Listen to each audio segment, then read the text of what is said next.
Characteristics of measuring instrument का ये दूसरा वीडियो है जिसमें हम नए नए टाइप के जो कैरेक्टरिस्टिक्स हैं जैसे कि रिपीटेबिलिटी, प्रिसीजन और रिप्रोड्यूसिबिलिटी, ये तीन का कंपैरेटिव स्टडी करेंगे। What is repeatability, what is precision and reproducibility and there differences. तो चलिए स्टार्ट करते हैं। सबसे पहले देखते हैं repeatability. So, repeatability expresses the closeness of results obtained with the same sample.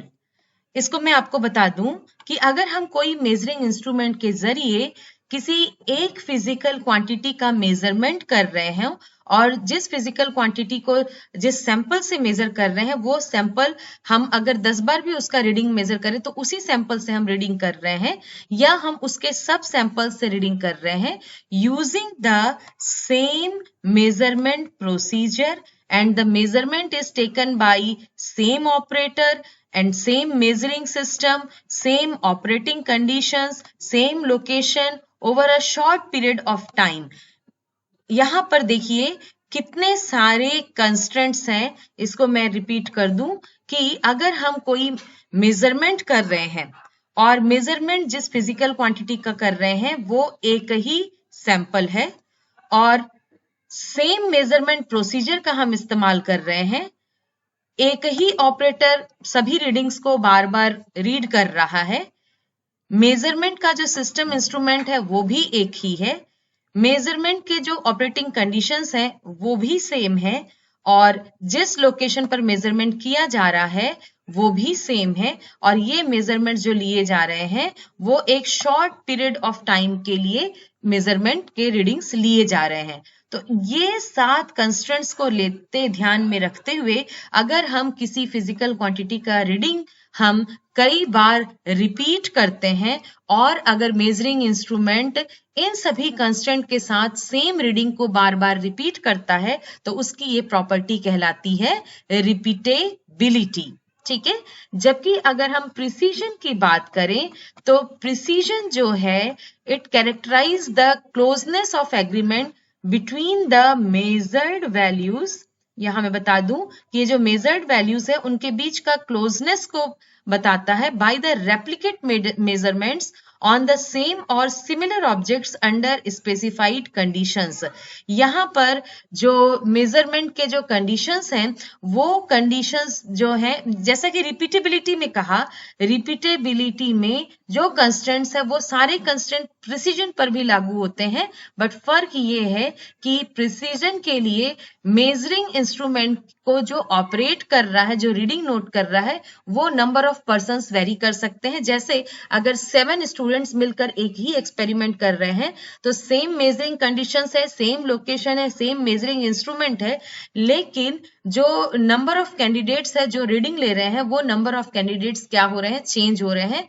तब अगर उस मेजरिंग इंस्ट्रूमेंट से रीडिंग अगर बार बार रिपीट होती है तब हम कहेंगे कि वो मेजरिंग इंस्ट्रूमेंट जो है प्रिसाइज मेजरिंग इंस्ट्रूमेंट है और वो जो डिफरेंट मेजरमेंट के वैल्यूज हैं, मतलब मेजरमेंट इंस्ट्रूमेंट के जो मेजर्ड वैल्यूज हैं वो वैल्यूज को वो क्या करता है, बार बार रिपीट करता है, but the number of operators और द ऑपरेटर्स आर वेरिंग। एक ऑपरेटर से दूसरे ऑपरेटर, दूसरे ऑपरेटर से तीसरे ऑपरेटर और हर किसी ऑपरेटर ने या अलग अलग स्टूडेंट्स ने रीडिंग लिया है और वो रीडिंग भले ही सेम मेजरिंग इंस्ट्रूमेंट से सेम लोकेशन में सेम टाइम ड्यूरेशन में लिया जा रहा हो, लेकिन उसको हैंडल करने वाले पर्सन्स की संख्या अलग अलग है। या कई बार एक ही पर्सन भी अगर वो रीडिंग को बार बार लेता है लेकिन अगर थोड़ा भी उसका मेथड में अगर चेंज हो गया, हैंडलिंग इंस्ट्रूमेंट के हैंडलिंग का तरीका में अगर थोड़ा भी चेंज हो गया, रीडिंग जहां पे वर्टिकल लेना था अगर उसने कुछ एक एंगल से रीडिंग लिया तो जो रीडिंग में रिपीटिशन होना चाहिए, अगर वो रीडिंग बार बार रिपीट कर रहा है तब तो वो इंस्ट्रूमेंट प्रिसाइज इंस्ट्रूमेंट है।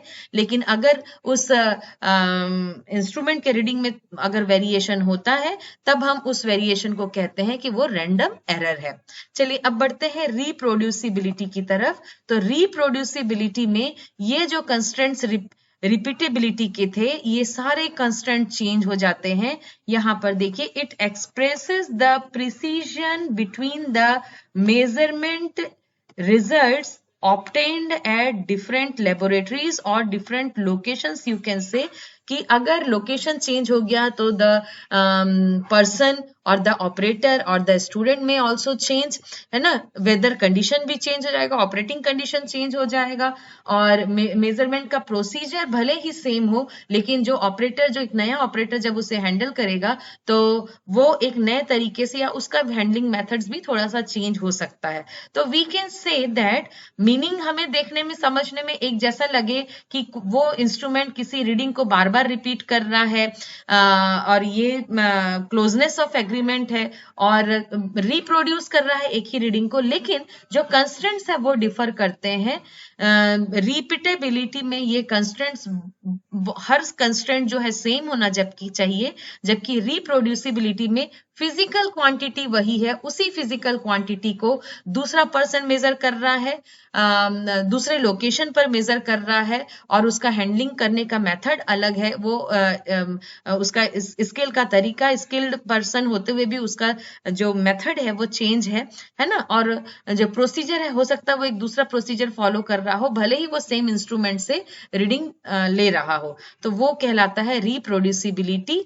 अब मैं टाइम ड्यूरेशन के बारे में बोलूं तो प्रिसीजन में टाइम ड्यूरेशन जो होता है वो ड्यूरेशन ऑफ मिनट्स हम कह सकते हैं, जबकि रिपीटेबिलिटी में it may be the duration may be in hours, and reproducibility में जो टाइम ड्यूरेशन है वो टाइम ड्यूरेशन जो है डेज, मोर डेज का भी हो सकता है, 2 to 3 days, 10 to 15 days, और 1 or 2 month का भी वो गैपिंग हो सकता है उस इंस्ट्रूमेंट को हैंडल करने का डिफरेंट लोकेशन पर। तो ये डिफरेंस है रिपीटेबिलिटी, प्रिसीजन और रिप्रोड्यूसिबिलिटी में। What are the other differences? Let us watch that these conditions are called repeatability conditions. The short period of time is typically 1 day or 1 analytical run. ये मैंने आपको अभी बताया था कि रिपीटेबिलिटी में एक दिन के अंतराल में, एक दिन के अंदर में से 4-5 आवर्स के अंतराल में या 6-7 आवर्स के अंतराल में हम रीडिंग लेते हैं, जबकि precision can be evaluated with a sample that does not necessarily have to have a known analyte content. मतलब कि जो मेजरेंट है वो मेजरेंट बिल्कुल वही मेजरेंट होना है ऐसा जरूरी नहीं है। Measurand can be an unknown measurand और अननोन सैंपल, ओके।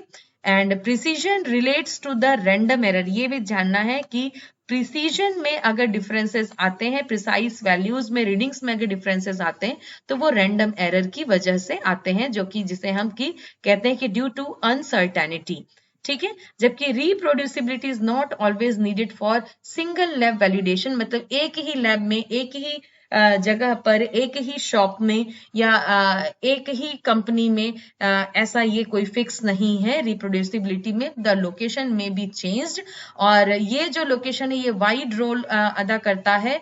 यहाँ पे हम बोलेंगे कि जब R&D, रिसर्च एंड डेवलपमेंट की जो चीजें होती हैं, वहां जो एक्सपेरिमेंट्स होते हैं, वहां जो रीडिंग्स का मेजरमेंट होता है, तो वो केवल एक ही जगह के लिए इंस्ट्रूमेंट डिजाइन नहीं करते, वो ऐसे इंस्ट्रूमेंट डिजाइन करते हैं जो कि यूनिवर्सली एडॉप्टेड हो, जिसे हम यूनिवर्सली एडॉप्ट कर सके। वो अगर कनाडा में ट्रू वैल्यू रीडिंग दे रहा है तो वो कोलकाता में भी ट्रू वैल्यू रीडिंग देना चाहिए। तो उसका जो रेंज है या नजरिया है या जो उसका मेथड्स जो डिजाइन किया गया वो ऐसा होना चाहिए कि वो इंस्ट्रूमेंट्स जो है हर किसी कंडीशन में, वेरिंग कंडीशंस के साथ में, वेरिंग ऑपरेटर्स के साथ में रीडिंग प्रोवाइड कर सके। तो इस तरीके से हमने देखा differences between the repeatability, precision and reproducibility. अब हम देखते हैं what is hysteresis. Hysteresis is the difference between two separate measurements taken at the same point. The first is taken during a series of increasing measurement values and the other during a series of decreasing measurement values। ये मैं आपको एक voltmeter का example लेकर के बता रही हूं कि हमने एक वोल्टेज सोर्स लिया और वोल्टेज सोर्स से हम जीरो वैल्यू से मेजरमेंट करना स्टार्ट करते हैं और जीरो वैल्यू से हम क्या कर रहे हैं कि वोल्टेज सोर्स का जो रेंज है वो 0 to 5 वोल्ट है, तो हम जीरो वोल्ट से ग्रेजुअली हम वैल्यू को बढ़ाना शुरू करते हैं और 5 वोल्ट तक जाते हैं और वोल्ट मीटर में हमने रीडिंग नोट करके टेबल बना करके कॉलम नंबर 1 में वो वोल्ट मीटर की रीडिंग्स को नोट कर लिया। अब हम सेम इनपुट जो सोर्स का जो वैल्यू था बट अब रिवर्स डायरेक्शन में माने डिक्रीजिंग ऑर्डर में, अब हम क्या करेंगे 5 वोल्ट से हम स्टार्ट करेंगे और एंड करेंगे रीडिंग 0 वोल्ट पर। मतलब रिवर्स ऑर्डर में जब हम रीडिंग लेंगे तो रिवर्स ऑर्डर में रीडिंग लेने पर अब जो रीडिंग आएगी वो हम एक टेबल में अगेन उसको रीडिंग को नोट डाउन करेंगे और तब कंपेयर करते हैं reading 1 in increasing order and reading 2 in decreasing order और तब हम देखते हैं कि same values of input अगर 0 वोल्ट के लिए हमने इंक्रीजिंग ऑर्डर के समय और डिक्रीजिंग ऑर्डर के समय 0 वैल्यू पर, फिर 1 वोल्ट के लिए इंक्रीजिंग ऑर्डर के समय और डिक्रीजिंग ऑर्डर के मेजरमेंट के लिए, तो इस 2 वोल्ट इसी तरीके से हम सेम इनपुट वैल्यू के लिए हम इंक्रीजिंग ऑर्डर का जो रीडिंग है और डिक्रीजिंग ऑर्डर का जो रीडिंग है अगर उसको हम मैच कराएंगे तो हम पाते हैं कि दोनों वैल्यू जो है एग्जैक्टली मैच नहीं करते हैं और उनमें कहीं ना कहीं एक डिफरेंस रहता है। We get different output effects during loading and unloading and this is the property of the measuring instrument which is known as hysteresis। और ये hysteresis होने का कारण क्या है? Hysteresis results from the inelastic quality of an element or device। ठीक है, तो अगर कोई मैकेनिकल इंस्ट्रूमेंट्स है या एनालॉग डिवाइस है जिसमें नीडल डिफ्लेक्शन के जरिए आउटपुट रीडिंग हम मेजर करते हैं, तो जो टॉर्क 0 से लेकर के टॉर्क बढ़ते बढ़ते अगर 5 वोल्ट तक का टॉर्क डेवलप, 5 वोल्ट के करस्पॉन्डिंग टॉर्क डेवलप हुआ, अब जब टॉर्क रिड्यूस होगा तो आपको मालूम होना चाहिए कि टॉर्क इंक्रीज होने में जो फोर्स लगता है वो कहीं ज्यादा होता है, जबकि टॉर्क रिड्यूस होने में जो फोर्स लगता है वो कम होता है। या सिंपली हम ये कहें कि अगर हम किसी सामान का अगर वेट कर रहे हैं तो अगर हम उसके हाइट को चेंज करते रहें या वेट को हम धीरे धीरे ग्रेजुअली हम राइज कर रहे हैं और उसके बाद धीरे धीरे जो अननोन क्वांटिटी का वेट है उसको धीरे धीरे रिड्यूस कर रहे हैं और वेइंग मशीन से एक्चुअल वैल्यू को रीड करने की कोशिश कर रहे हैं, तो इंक्रीजिंग और डिक्रीजिंग ऑर्डर करते समय जो वेइंग मशीन है उसकी रीडिंग में थोड़ी सी डिफरेंसेस हो सकते हैं।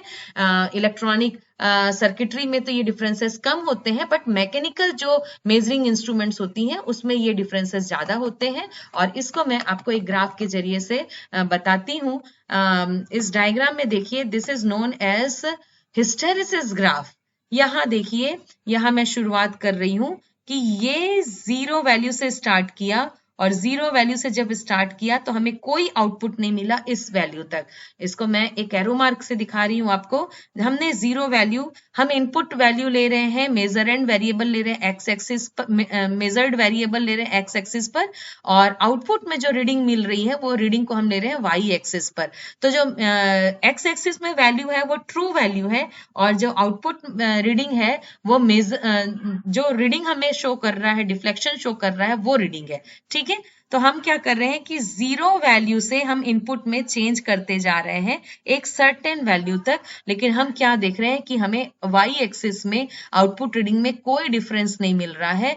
तो ये जो 0 से लेकर के एक मिनिमम वैल्यू हमने मेजर्ड वेरिएबल का लिया, लेकिन जहां तक के वैल्यू में हमें चेंज नहीं मिला, और इसके बाद जैसे ही हम मेजर्ड वेरिएबल को, अननोन क्वांटिटी को हम थोड़ा सा राइज करते हैं तो उसके बाद हमको ग्रेजुअली आउटपुट रीडिंग मिलना शुरू हो जाता है। तो यहां तक का जो वैल्यू है, ये जो मैग्नीट्यूड होगा, ये मैग्नीट्यूड कहलाता है थ्रेशहोल्ड।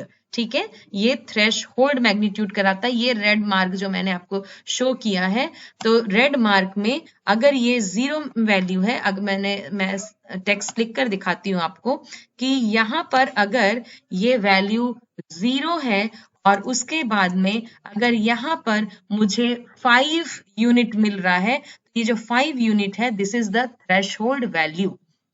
अब इसके बाद चलिए आगे बढ़ते हैं कि जैसे ही 5 यूनिट के बाद में अगर इनपुट क्वांटिटी को हम रेस कर रहे हैं, बढ़ा रहे हैं, तो हमारा जो ग्राफ है कुछ इस तरीके से रेस कर रहा है और ये बढ़ते हुए ये एक वैल्यू को रीड करते हुए ये धीरे धीरे एक मैक्सिमम वैल्यू तक जाएगा, क्योंकि हर मेजरमेंट इंस्ट्रूमेंट का एक रेंज होता है, वो एक मिनिमम वैल्यू से मैक्सिमम वैल्यू तक ही रीड कर सकता है। अब हम क्या करेंगे, उसी मेजरमेंट प्रोसेस को डिक्रीजिंग ऑर्डर में करेंगे, माने हम उस पीक वैल्यू से हम अब धीरे धीरे फिजिकल क्वांटिटी जिसका मेजरमेंट कर रहे हैं उस फिजिकल क्वांटिटी को रिड्यूस करेंगे। तो होना क्या चाहिए था कि जैसा इंक्रीजिंग ऑर्डर में हमें ये ग्राफ मिला है, बिल्कुल जब हम रिड्यूस करें तो वो ग्राफ भी हमें इसी पाथ को ही फॉलो करना चाहिए था, लेकिन ऐसा होता नहीं है। और ऐसा ना हो करके वो एक नया पाथ फॉलो करता है जो कि इस तरीके से डायरेक्शन शो कर रहा है। अब अगर मैं हॉरिजेंटल एक्सिस से वर्टिकल लाइन खींचूं, तो वर्टिकल लाइन खींचने पर देखिए सेम इनपुट फिजिकल क्वांटिटी के लिए हमें इंक्रीमेंटिंग ऑर्डर में एक मैग्नीट्यूड मिल रहा है जो कि इस पॉइंट पर है, यहां पर है, और डिक्रीमेंटिंग ऑर्डर में जब हम उसी को परफॉर्म कर रहे हैं तो वो वैल्यू का मैग्नीट्यूड हायर है।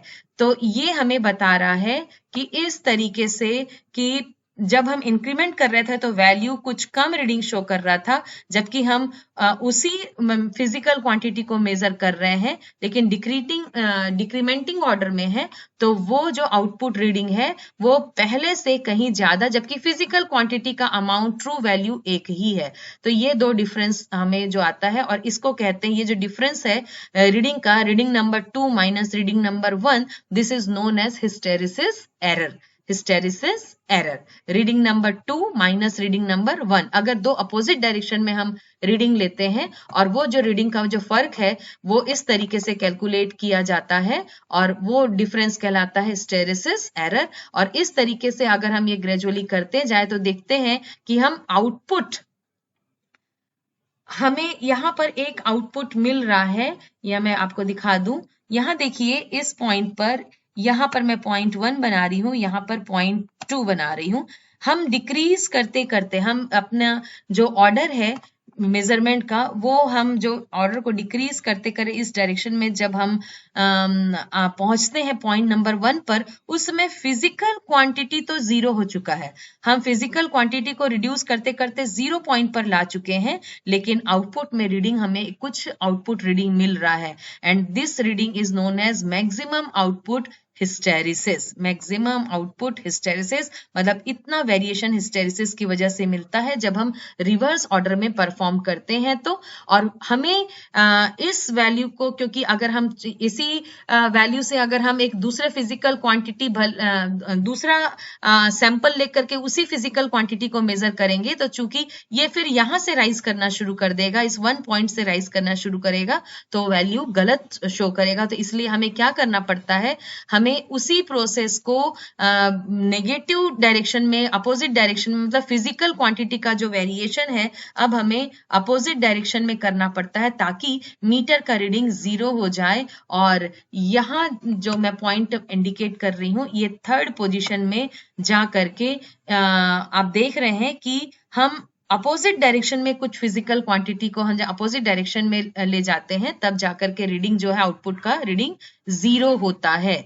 ठीक है, तो ये जो गैपिंग है that is known as maximum input hysteresis. ये जो गैपिंग है, मैक्सिमम इनपुट हिस्टेरिसिस, ये जो वैल्यू यहाँ नहीं लिख करके यहाँ लिखी होनी चाहिए थी कि ये मैक्सिमम इनपुट हिस्टेरिसिस है।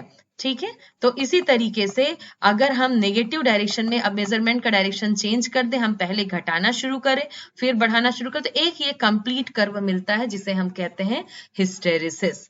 अब हिस्टेरिसिस के बाद पढ़ते हैं डेड जोन। चूंकि इसी ग्राफ में ये डेड जोन जो है डेड स्पेस के नाम से दिखाया गया है, यहां पर देखिए ये जो डिफरेंस है जिसके लिए हम पॉजिटिव डायरेक्शन में या नेगेटिव डायरेक्शन में हम जब रीडिंग लेना शुरू करते हैं, तो जब हम 0 से एक पॉजिटिव वैल्यू तक गए तब तक हमें इस पॉइंट नंबर 1 तक में हमें कोई भी रीडिंग आउटपुट में नहीं मिली। और सेम ऐसा ही अगर हम नेगेटिव डायरेक्शन में करें, 0 से लेकर के हम रिड्यूस कर रहे हैं फिजिकल क्वांटिटी को, या जैसे डिस्प्लेसमेंट होता है, डिस्प्लेसमेंट में हम राइट साइड भी मेजर कर सकते हैं, लेफ्ट साइड भी मेजर कर सकते हैं। तो जब हम वेक्टर क्वांटिटी को मेजर कर रहे हैं जहां हम दोनों ही डायरेक्शन में मेजरमेंट कर सकते हैं, तो देखिए कि दोनों ही डायरेक्शन में एक मिनिमम वैल्यू के बाद ही सिग्नल जो है क्या होता है, चेंज होना शुरू करता है। यहाँ पॉजिटिव डायरेक्शन में ऊपर की तरफ और नेगेटिव डायरेक्शन में नीचे की तरफ। तो ये जो टोटल गैप है, ये टोटल गैप कहलाता है डेड जोन या डेड स्पेस। जबकि 0 से किसी एक डायरेक्शन में मिनिमम इनपुट चेंज जिसके बाद हमें आउटपुट में रीडिंग मिलना शुरू करें, वो कहलाता है थ्रेशहोल्ड। मैं यहाँ पर आपको टेक्स्ट लिख के बता दूं कि ये जो वैल्यू है ये कहलाता है थ्रेशहोल्ड, THRESHOLD, थ्रेशहोल्ड, जो कि आगे मैं मैग्नीट्यूड लेकर के आपको एक्सप्लेन कर चुकी हूँ। तो इस डेड जोन और हिस्टेरिसिस की वजह से भी मेजरमेंट में कुछ एरर आते हैं जिनको हमें क्या करना होता है, कैलिब्रेट करना होता है। अब इसके साथ ही एक और फिजिकल क्वांटिटी है जिसे हम जब फिजिकल क्वांटिटी को मेजर करते हैं तो एक और कैरेक्टरिस्टिक है जिसे हम कहते हैं ड्रिफ्ट। तो ये ड्रिफ्ट क्या है, चलिए इसको देखते हैं। Drift is a slow variation in the output signal of a transducer or measuring system which is not due to any change in the input quantity। ये मैं आपको समझा दूं कि कई बार ऐसा होता है कि हम इनपुट क्वांटिटी में किसी भी तरीके का कोई चेंज नहीं किए हैं, लेकिन जो मीटर है वो कुछ ना कुछ स्लो वेरिएशन या वेरी स्मॉल रीडिंग प्रोवाइड कर रहा है, जिसको कभी कभी हम जीरो एरर भी कहते हैं। फिजिक्स के सब्जेक्ट में ये हम कहते हैं जीरो एरर। और ये क्यों होता है, इसका कारण है एजिंग। हम किसी मेजरिंग इंस्ट्रूमेंट को जब सालों साल महीनों रेगुलर यूज करते हैं तो उसमें एजिंग की वजह से कुछ उसके ऑपरेटिंग कंडीशंस में चेंज आ जाते हैं या उसके मैकेनिकल स्ट्रक्चर में चेंज आ जाता है, जिसकी वजह से हमें जीरो एरर या जीरो ड्रिफ्ट जो है देखने को मिलता है। तो इस तरीके से हिस्टेरिसिस, ड्रिफ्ट और डेड जोन का हमने स्टडी किया। And now the next is linearity. और चलिए देखते हैं लीनियरिटी। लीनियरिटी सिंपल सी बात यह है कि अगर हम किसी इनपुट फिजिकल क्वांटिटी में कोई चेंज करते हैं तो करस्पॉन्डिंगली आउटपुट में भी हमें क्या मिलना चाहिए, चेंज मिलना चाहिए। माने इनपुट क्वांटिटी और output reading, input physical quantity में जो चेंज कर रहे हैं उसके करस्पॉन्डिंगली आउटपुट रीडिंग में चेंज होना चाहिए। अगर हम इनपुट क्वांटिटी को बढ़ा रहे हैं तो जिस रेशियो से शुरू के 2 रीडिंग के लिए वो रीडिंग में चेंज आया, आउटपुट में भी इंक्रीमेंट हुआ, तो पूरे मेजरमेंट के दौरान वो जो चेंज है वो कांस्टेंट होना चाहिए, वो स्लोप कांस्टेंट होना चाहिए। आउटपुट वर्सेस इनपुट का जो स्लोप है वो कांस्टेंट होना चाहिए। तो ये जो स्ट्रेट लाइन जो दिखाई गई है, ये स्ट्रेट लाइन जो है, this straight line is the linearity graph in the ideal condition. In the ideal condition ये जो सेंटर का जो है, जीरो इनपुट चेंज में आउटपुट जीरो मिले, और जैसे जैसे हम ग्रेजुअली राइज कर रहे हैं इनपुट फिजिकल क्वांटिटी को, तो आउटपुट फिजिकल क्वांटिटी भी राइज करे और हमें इस तरीके से एक लाइन हमें जब मिलती है तो हम इसे कहते हैं प्रॉपर्टी और characteristic which is known as linearity. But actually अगर हम देखें तो हमें जो आउटपुट की रीडिंग है वो बिल्कुल इस स्ट्रेट लाइन में नहीं मिलती। आप में से कई बच्चों ने स्कूल में, कॉलेजेस में परफॉर्म किया होगा, रीडिंग्स नोट किए होंगे। तो जो थ्योरेटिकल स्टडी हमने आइडियल कंडीशन में जो हमने स्टडी किया होता है या आइडियल कंडीशन में जो मेजरमेंट होना चाहिए वो उससे वो थोड़ा सा वेरी करता है। ये बिल्कुल उस लाइन से एग्जैक्टली लाइन ना करके उससे जरा सा वो चेंजेस होते हैं। और यही प्रैक्टिकल, जो प्लस के साइन से आप देख रहे हो, ये क्रॉस मार्क देख रहे हो, ये जो प्रैक्टिकल वैल्यूज है, जबकि स्ट्रेट लाइन जो है वो आइडियल कंडीशन में है। तो आइडियल कंडीशन के अकॉर्डिंगली हमें लीनियरिटी मिलनी चाहिए, और अगर नहीं मिलती है तो वो प्रॉपर्टी कहलाता है नॉन लीनियरिटी। चलिए अब बढ़ते हैं नेक्स्ट फिजिकल कैरेक्टरिस्टिक्स की तरफ, and there are only 2 slides remaining. Linearity का ये जो थ्योरी है, आप लोग इस वीडियो को पॉज करके इस लीनियरिटी के थ्योरी को थोड़ा स्टडी कीजिएगा कि किस तरीके से नॉन लीनियरिटी का फॉर्मूला इस्तेमाल किया जाना है। नॉन लीनियरिटी का जो फॉर्मूला है वो यहाँ पर दिया है। नॉन लीनियरिटी को परसेंटेज में शो किया जाता है, and the formula is maximum deviation of output from idealised straight line. मतलब कितना मैक्सिमम डेविएशन हो रहा है आइडियल स्ट्रेट लाइन से with respect to full scale reading, और इस तरीके से ये परसेंटेज नॉन लीनियरिटी मेजर की जाती है। एक और कैरेक्टरिस्टिक है जिसे हम कहते हैं ऑफसेट, और offset is the reading of an instrument with zero input. Zero input होने पर, मतलब जब हमने स्विच ऑफ रखा हुआ है मेजरिंग इंस्ट्रूमेंट को या उसको ऑपरेट नहीं कर रहे हैं, उस समय अगर उस मेजरिंग इंस्ट्रूमेंट में कोई रीडिंग है तो हम उसको कहते हैं offset value. Now let us go to the next physical quantities characteristic, that is sensitivity. और ये सेंसिटिविटी है, the sensitivity denotes the smallest change in the measured variable to which the input responds. तो अगर हम किसी input physical quantity में change कर रहे हैं तो कितना मिनिमम चेंज करने पर आउटपुट में वो चेंज रिफ्लेक्ट करे, that ratio is known as sensitivity. And you can watch the formula which I have shown here, the infinitesimal change in output with respect to infinitesimal change in input. Input में कौन सा minimum change हम करें कि output में वो output reading में reflect हो, आउटपुट ग्राफ में वो रिफ्लेक्ट हो। और किसी भी गुड इंस्ट्रूमेंट के लिए, गुड प्रोसेस के लिए ये सेंसिटिविटी हाई होना चाहिए। हम जब भी कोई मेजरिंग इंस्ट्रूमेंट खरीदते हैं तो हम ये जरूर चेक करते हैं कि इंस्ट्रूमेंट का सेंसिटिविटी हाई होना चाहिए। इसका मतलब ये है कि हम अगर डेसिमल पॉइंट्स में 0.01 भी वैल्यू अगर चेंज करते हैं तो आउटपुट में वो चेंज रिफ्लेक्ट हो। And this is the last one, that what is calibration. Calibration definition, let us watch. It is a set of operation that performs under specific conditions to verify the value oblique data obtained by comparison of two instruments or measuring devices, one of which is a standard of known accuracy and other is the physical quantity which is having the variations।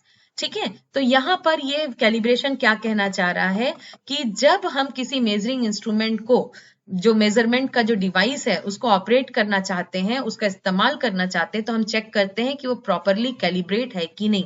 Properly calibrate है कि नहीं माने हम एक standard scale से, standard device के साथ में उसका मैचिंग करेंगे। हम देखेंगे कि हम जब जीरो इनपुट है, कोई चेंज नहीं है, तो जो मीटर का रीडिंग है वो जीरो होना चाहिए।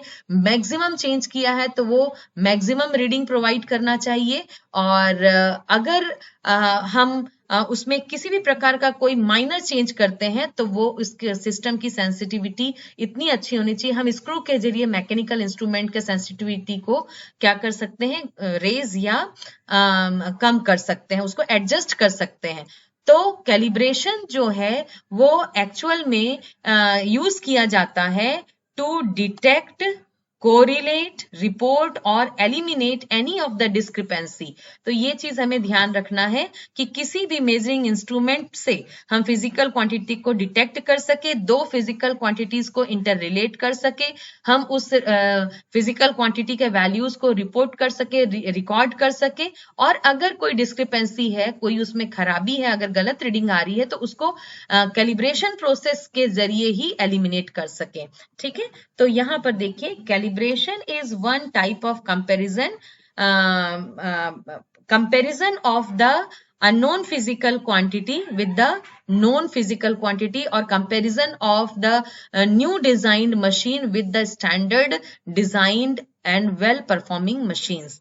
And the last is preventive maintenance. जैसा कि आप जानते हो मेंटेनेंस का काम जो किया जाता है कि जब भी हम किसी मेजरिंग इंस्ट्रूमेंट को इस्तेमाल करें तो वो मेजरिंग इंस्ट्रूमेंट जो इस्तेमाल होने के दौरान बार बार रेगुलर यूज होने के दौरान और एजिंग की वजह से उसमें इंटरनल स्ट्रक्चर में या उसके नीडल्स में टॉर्क वियर एंड गियर जो होता है इस तरीके के जो माल फंक्शनिंग्स अगर उसमें हो रही हैं तो हम क्या करें, उसका प्रिवेंटिव मेंटेनेंस मतलब पहले ही हम उसे भाप करके हम क्या कर सके, हटा सके। तो इस तरीके से क्या किया जाता है, स्टैटिक कैरेक्टरिस्टिक का स्टडी किया जाना है।